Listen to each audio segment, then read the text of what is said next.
Hello student, welcome back my YouTube channel science beta.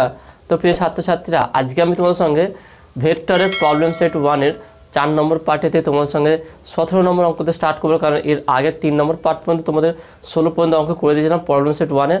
আজকে 17 থেকে start করবো। ওকে, 17 নম্বর অঙ্কটা কী আছে দেখে নাও। এখানে বলা আছে কি, একটি মিনারের চূড়া থেকে 2 সেকেন্ড সময়ের ব্যবধান দুটি কণা ফেলা হলো।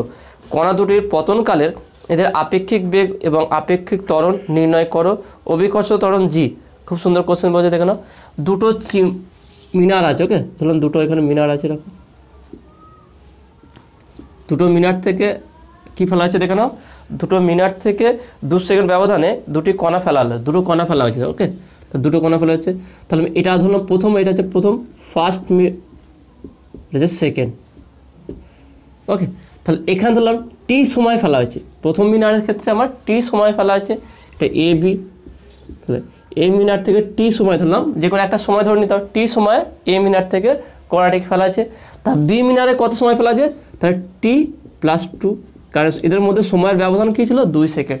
তাহলে প্রথম কণার দেখো, প্রথম কণার ফেলার 2 সেকেন্ড পর। তাহলে এখানে দেখে নাও, তাহলে এখান যে হচ্ছে, তাহলে এর বেগ যখন, এর সময় যখন টি হবে, অর্থাৎ এর সময় যখন টি হবে, তখন এর সময় তখন কত হবে কি, বা এর বেগ কত 2 সেকেন্ড তখন বেশি হয়ে যাবে। ভেবে নাও এটা আগে 2 সেকেন্ড আগে এ বস্তু দেখে নাও, এই বস্তু টি সময় পর ছাড়া হয়েছে, তার 2 সেকেন্ড পর বি মিনার থেকে আমার বস্তুকে ছাড়া হয়েছে বা কণাটাকে ছাড়া হয়েছে। তা তখন এ বস্তুটার সময়টা কত হয়ে গেছে? টি প্লাস 2 হয়ে গেছে। তাহলে এখানে বলতে পারি, তাহলে হচ্ছে প্রথম বস্তুটির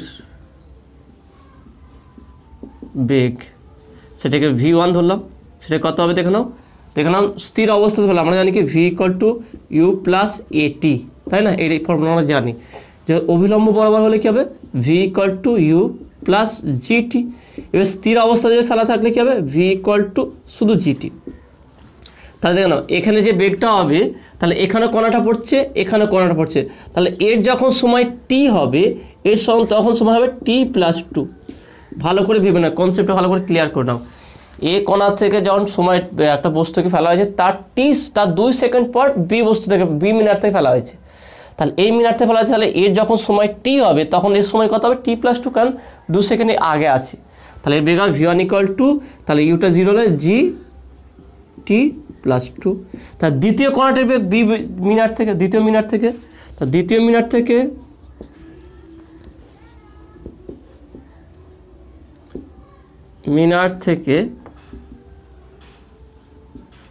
দ্বিতীয় কণার বেগ, দ্বিতীয় বস্তুটির বেগ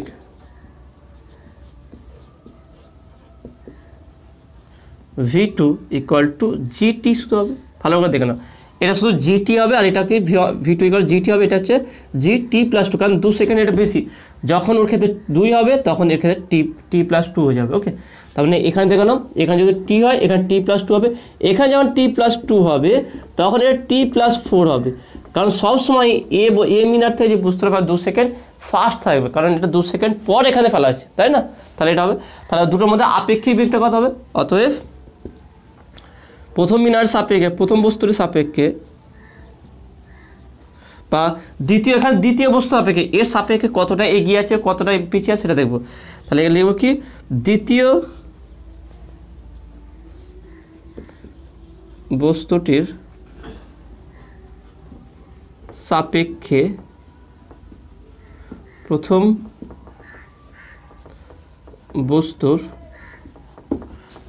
বস্তুর আপেক্ষিক বেগ,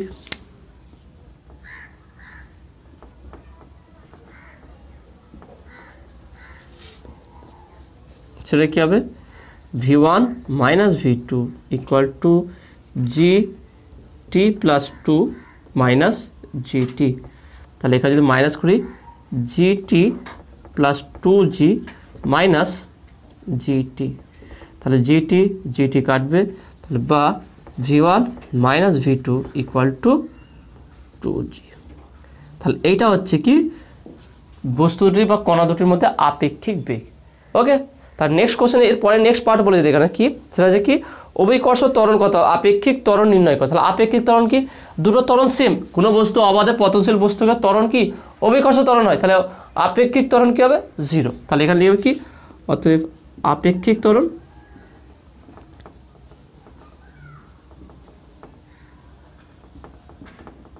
equal to 0 metre per second square. Okay 0 metre per second square. তাহলে এখানে কি বলে তাহলে দুটো বস্তুর মধ্যে আপেক্ষিক বেগ হচ্ছে 2g আর আপেক্ষিক ত্বরণ হচ্ছে 0, এইটা হবে। ওকে তো আসলে তুমি এটা বুঝতে পেরেছো। তো নেক্সট 18 নম্বর প্রবলেম দেখো না কি আছে, 1 মিটার চওড়া একটি নদীর স্রোতের বেগ 3 কিলোমিটার পার আওয়ার, একজন সাঁতারু স্থির জলে বেগ 4 কিলোমিটার পার আওয়ার এবং সাঁতারুটির কেবলমাত্র 15 মিনিটে সাঁতার কাটতে পারে। 15 মিনিটের নদীর অপর পারে পৌঁছতে হলে তাকে কোন দিকে সাঁতার কাটতে হবে এবং সাঁতারুটি মোট কত দূরত্ব সাঁতার কাটবে? খুব সুন্দর কোশ্চেন দেখে নাও। তাহলে দেখে নাও কি দূরত্ব নির্ণয় করতে বলেছে আর কোন দিকে সাঁতার কাটবে সেটাও বের করতে বলেছে।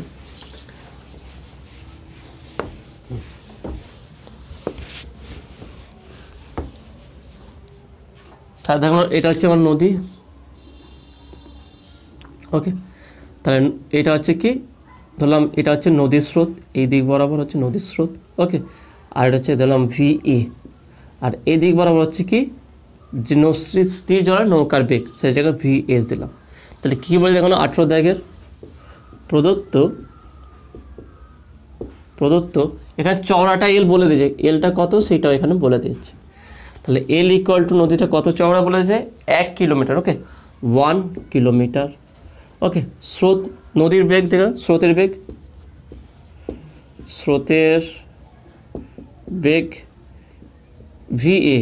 VA ইকুয়াল টু কত বলে দেখে নাও, VA equal 3 kilometre, 3 kilometre per hour. নৌকার বেগ VS ধরলাম, সেটা কত বলে দিলাম 4 kilometre per hour, 4 kilometre per hour. Okay এবার এখানে বলে দেখো না 15 মিনিট সে সাঁতার কাটতে পারবে। ওকে 15 মিনিটে সাঁতার কাটতে তাকে কোন দিকে যেতে হবে দেখো না, তার সব থেকে কম সময়ে যদি তাকে যেতে হয় তাহলে তাকে কী হতে হবে, লম্বলম্বিভাবে যেতে হবে, এইভাবে লম্বলম্বি যেতে হবে। দেখেন তাহলে VS বাই তাহলে সময় দেখেন আমরা জানি যদি নৌকাটি বা এখানে নৌকার কথা বলে এখানে বলছে কি একটা নদীর স্রোতের বেগ এত একজন সাঁতারু। ওকে এখানে নৌকা হবে না, সাঁতারুর। ওকে এখানে দেখেন বলে দিয়েছে কি সাঁতারু স্থির জলের বেগ এত, সাঁতারুর বেগ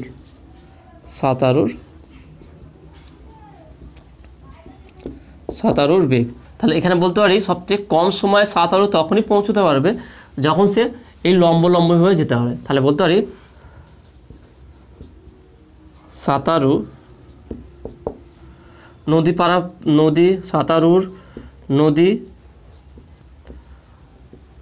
পার হতে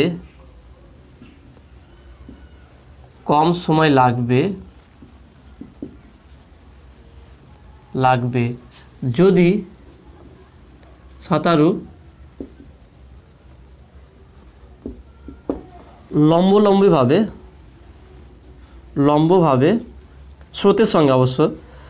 স্রোতের সঙ্গে লম্বভাবে নদী পার করে।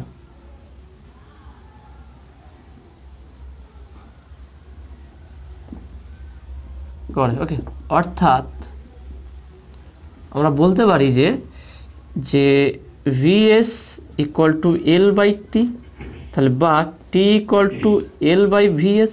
তাহলে এখানে মানটা বসে দিই, এলটা কত আছে 1 কিলোমিটার বাই VS হচ্ছে কত 4, তাহলে 1/4 আওয়ার, এটা ঘন্টা হবে। ওকে এত ঘন্টা, তাহলে একে যদি আমি ঘন্টাকে যদি আমি সেকেন্ড মিনিটে কনভার্ট করি তাহলে 1 ঘন্টা মানে 60 মিনিট। ওকে তাহলে যে 60/4।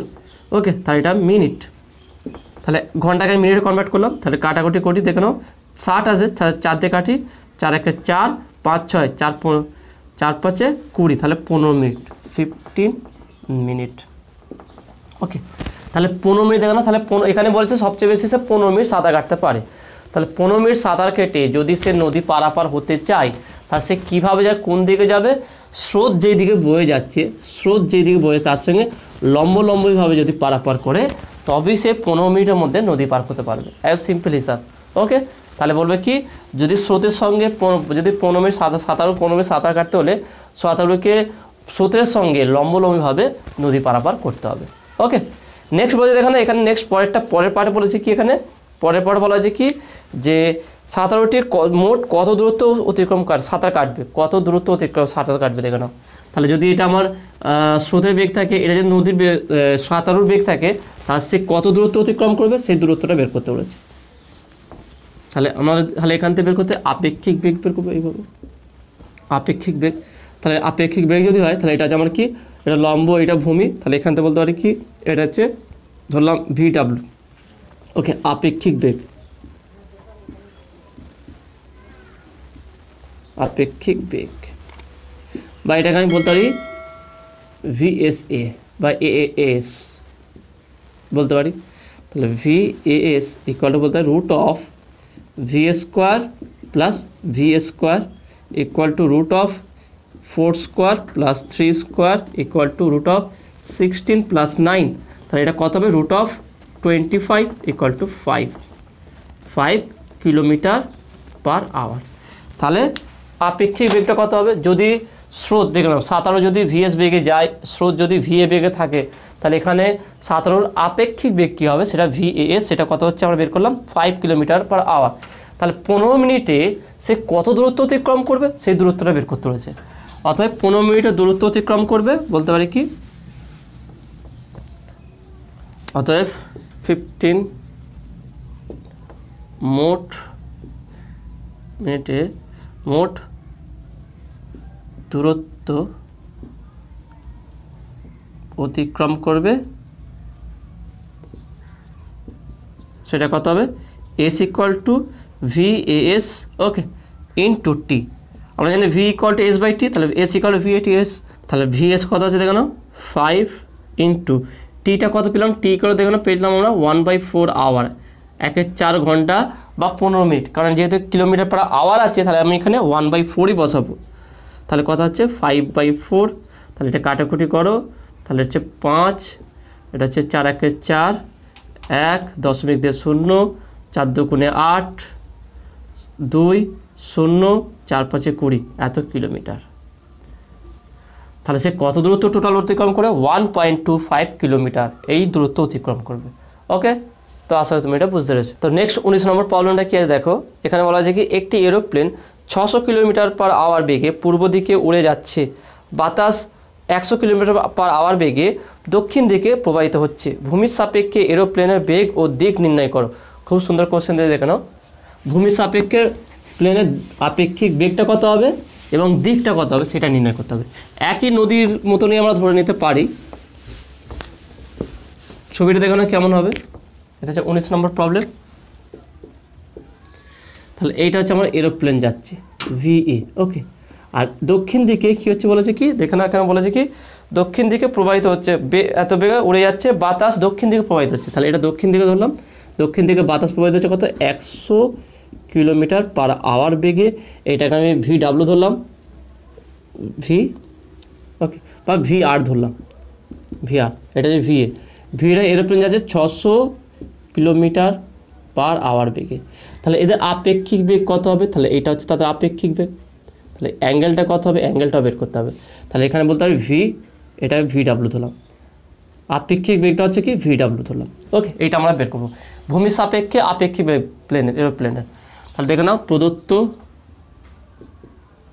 প্রদত্ত কী দিয়েছে, VA এরোপ্লেনের বেগ কত 600 কিলোমিটার পার আওয়ার ওকে, তারপর হচ্ছে বাতাসের বেগ দক্ষিণ দিকে ইকুয়াল সেটা কত হচ্ছে 100 কিলোমিটার পার আওয়ার। তাহলে আপেক্ষিক বেগ ভূমির সাপেক্ষে আপেক্ষিক কত হবে, তাহলে অতএব ভূমির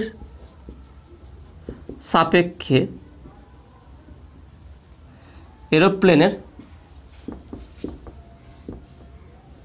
এরোপ্লেনের আপেক্ষিক বেগ সেটা কত হবে দেখে নাও, VW equal to root of 600 বা আমি বলতে পারি কি VA square plus VR square, দেখে নাও এটাই হবে, কারণ এটা ভূমি এটা লম্ব, তাহলে এটা আমরা পাবো এখান থেকে। তা রুট অফ কত হচ্ছে দেখে নাও 600 স্কোয়ার প্লাস 100 হোল স্কোয়ার।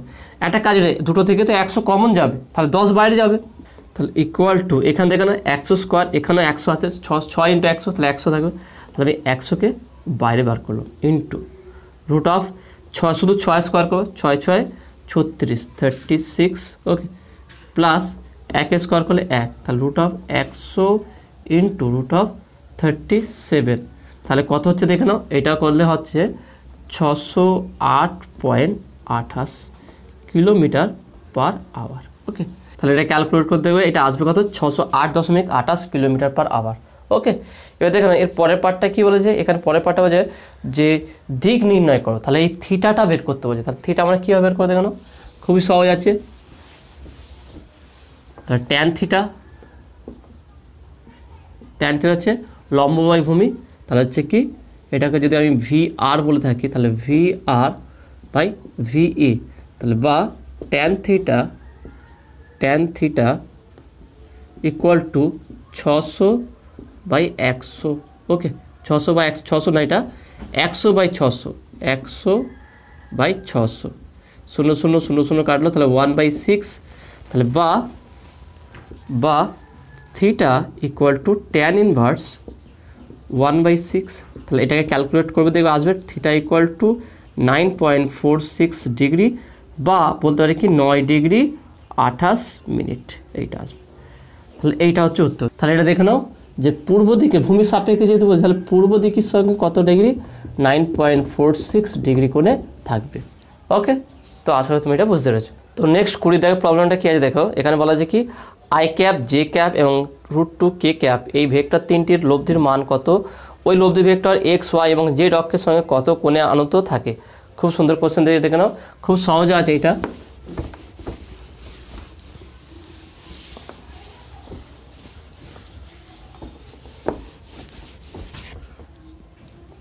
তাহলে 20 দাগের কী বলছে, i ক্যাপ, j ক্যাপ এবং √2k ক্যাপ এদের লব্ধি ভেক্টর কী হবে। তাহলে এদের ধরি লব্ধি ভেক্টর, ধরি এদের লব্ধি ভেক্টর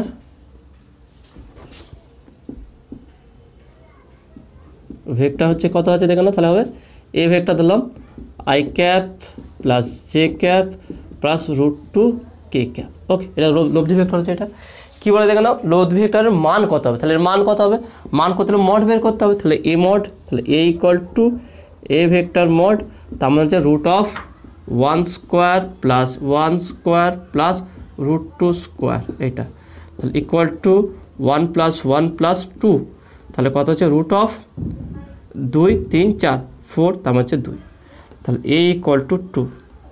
তাহলে i ক্যাপ, j ক্যাপ এবং √2k ক্যাপ এদের লব্ধির মান কত হবে, কি এর লব্ধির মান হচ্ছে আমার 2 হবে। ওকে, 2 হচ্ছে লব্ধির মান। নেক্সট কী বলে দেখো না, এই যে লব্ধি ভেক্টরটা আছে, এই যে i j k cap vector আছে, সেটা x y z এর সঙ্গে কত কোণে আছে।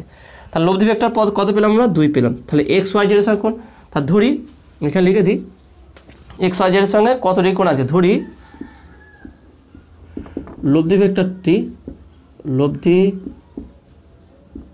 ভেক্টরটি x, y এবং z এর সঙ্গে আলফা, বিটা এবং গামা কোণে আছে। ডিরেকশন কোসাইন যেভাবে আমরা সমাধান করেছিলাম সেইভাবেই হবে, এত কোণে আছে। ওকে, তাহলে বলতে পারি কি cos আলফা ইকুয়াল টু কী বের করতে হবে, cos আলফা ইকুয়াল টু কী ছিল x/r, এখানে আমরা এটাকে r ধরেছিলাম, তাহলে এখানে সবথেকে সুবিধা কি এটাকে r ধরে নাও, এটাকে r ভেক্টর ধরে নাও, তাহলে r ধরলে সুবিধা হয়ে যাবে, তাহলে এটা r। ওকে, এটা r, তাহলে আমার এখানে r বেরিয়েছে।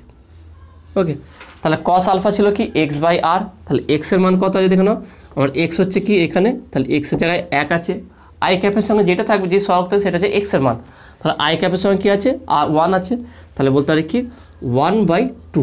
ওকে, 1/2, তাহলে cos alpha equal to 1/2, cos কত ডিগ্রির মান হাফ, cos 60 ডিগ্রির মান হাফ। ওকে, cos 60 ডিগ্রি, তাহলে আলফা ইকুয়াল টু কি 60 ডিগ্রি, তাহলে x অক্ষের সঙ্গে কত কোণে আছে, 60 ডিগ্রি কোণে আছে।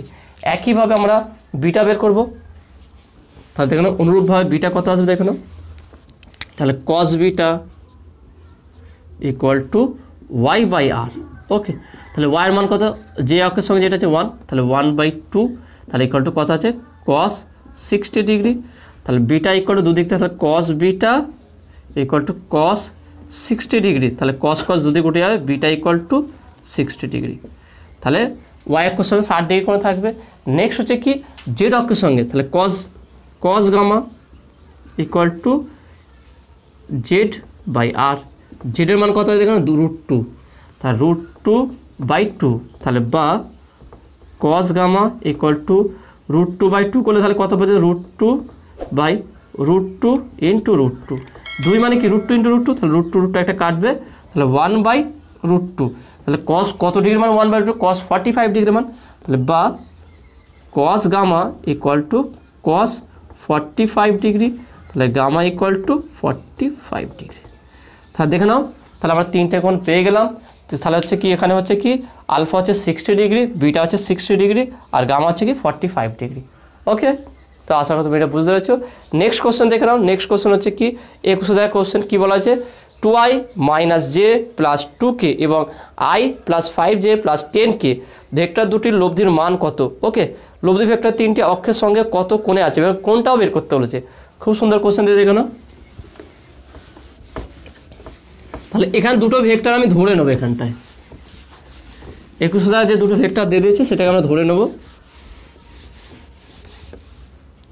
তাহলে এখানে 21, ওকে, এখানে আমি এ ভেক্টর ইকুয়াল টু ধরলাম কি প্রথম যেটা দিয়েছে এ ভেক্টর দেখে ধরলাম 2i - j, ওকে, 2i - j + 2k, এটা হচ্ছে এ ভেক্টর। এবং বি ভেক্টরটা ধরলাম আমি কি বি ভেক্টর ইকুয়াল টু ধরলাম এখানে বি ভেক্টর কী বলে দেখে নাও i + 5j + 10k, okay, i + 5j + 10k vector দুটির লব্ধির মান কত হবে, এদের লব্ধির মান, তাদের লব্ধি কি হবে সি ভেক্টর, লব্ধি ভেক্টর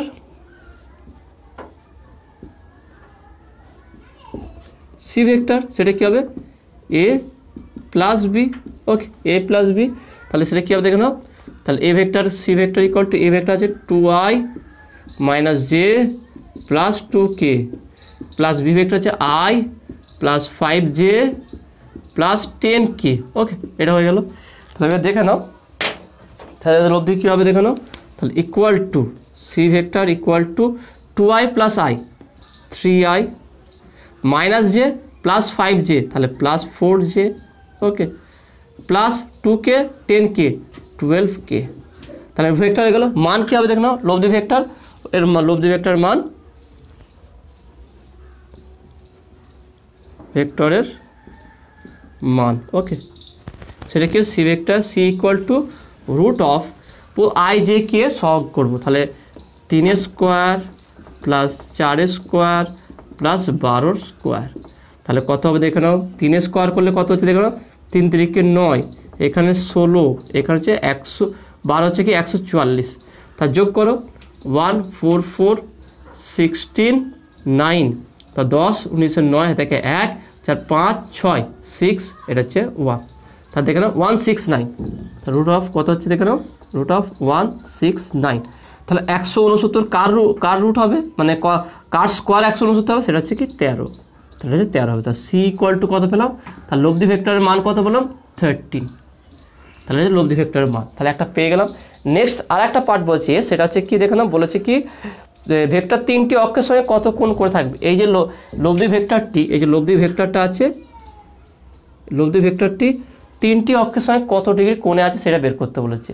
তাহলে আমরা দেখব লব্ধি ভেক্টর 3i + 4j + 12k, এইটা এর সঙ্গে কত কোণ আছে কোনটা বের করব, তাহলে সেটা কীভাবে বের করবো দেখে নাও। তাহলে এখানে মুছে দিচ্ছি, তাহলে এখানে বলো কি অতএব এখানে একইভাবে আলফা বিটা এবং গামা, তাহলে এক্স অক্ষের সঙ্গে আলফা, ওয়াই অক্ষের সঙ্গে বিটা, আর জেড অক্ষের সঙ্গে গামা, ওকে, এইটা লিখে নেবে তোমরা। ধরি লব্ধি ভেক্টরটি মানে এক্স ওয়াই জেড অক্ষের সঙ্গে আলফা বিটা গামা কোণে আছে, তাহলে cos আলফা ইকুয়াল টু একইভাবে করবো, cos আলফা ইকুয়াল টু করবো দেখে নাও, তাহলে আমার কী আছে 3i, ওকে, তাহলে সহগ কত 3 আছে, তাহলে সহগটা 3/3 লব্ধি ভেক্টর কী আছে 13, 3/13, তাহলে বা বলতে পারি কি alpha equal to cos inverse 3/13, তাহলে আমরা আলফা এক্স অক্ষের সঙ্গে কোণ পেয়ে গেলাম। একইভাবে কস বিটা ইকুয়াল টু দেখে নাও ওয়াই অক্ষ কত আছে যে 4, তাহলে 4/13 লব্ধি কত আসছে 13। তাহলে আমরা যে করেছিলাম x by r, y by r, z by r, ঠিক একইভাবে এখানে আর এর জায়গায় আমরা সি করেছি, আর কিছু না। দেখেন তো আর এর জায়গায় সি বসবে, এক্স ওয়াই জেডের সঙ্গে আই জে কে এর সহগগুলো বসবে, সেই হিসাবে দেখা একইভাবে বসেছি। তাহলে কস বিটা 4/13, তাহলে বা beta equal to cos inverse 4/13 এটা পেলাম। কস গামা, তাহলে কস গামা ইকুয়াল টু কত হয় দেখেন এখানে 12, তাহলে 12/13, তাহলে বা গামা ইকুয়াল টু হচ্ছে কি কস ইনভার্স 12/13 দেখে নাও। তাহলে এটা এসছে উত্তর, দেখে নাও উত্তরটা ঠিকই আছে, মিলে গেছে উত্তরটা পুরো। তাহলে এখান থেকে প্রথমে আমরা লব্ধি ভেক্টর বের করবো, এই formula C equal to A plus B, এই দুটোকে এ বি ধরে নেবো, C equal to A plus B দুটোকে যোগ করে দেবো, তার লব্ধি, এটা হচ্ছে ভেক্টর হলো লব্ধি ভেক্টর, তার মান হচ্ছে তার রুট করে বের করবো। রুট করে যখনই মান পেয়ে যাবে প্রত্যেকটার সঙ্গে কোন কী করে কত করেছে, তাহলে এক্স অক্ষের সঙ্গে আই হবে, ওয়াই অক্ষের সঙ্গে জে হবে, আর কে জেড অক্ষের সঙ্গে কী হবে, তাহলে আয়ের সহগ 3, ওয়াই অক্ষের সঙ্গে 4 হবে, এটা 12 হবে ব্যাস। আর লব্ধি তো 13 আছে, 13 নিচে বসে যাবে। ওকে, তো আসলে তুমি এটা বুঝতে পেরেছো। তো নেক্সট 22,000 অঙ্কটা দেখে নাও কী আছে, এখানে বলা হয়েছে যে A equal to i cap, B equal to j plus k cap হলে এ ডট বি এর মান কত হবে, এ ডট বি এর মান কত হবে, দেখেন খুব সহজেই আমরা এটা করতে পারবো।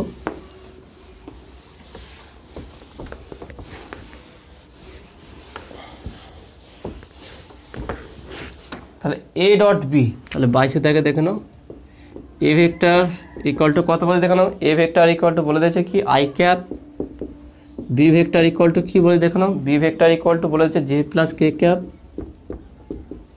ওকে, এটা বলেছে কী বের করতে হবে, এ ডট বি।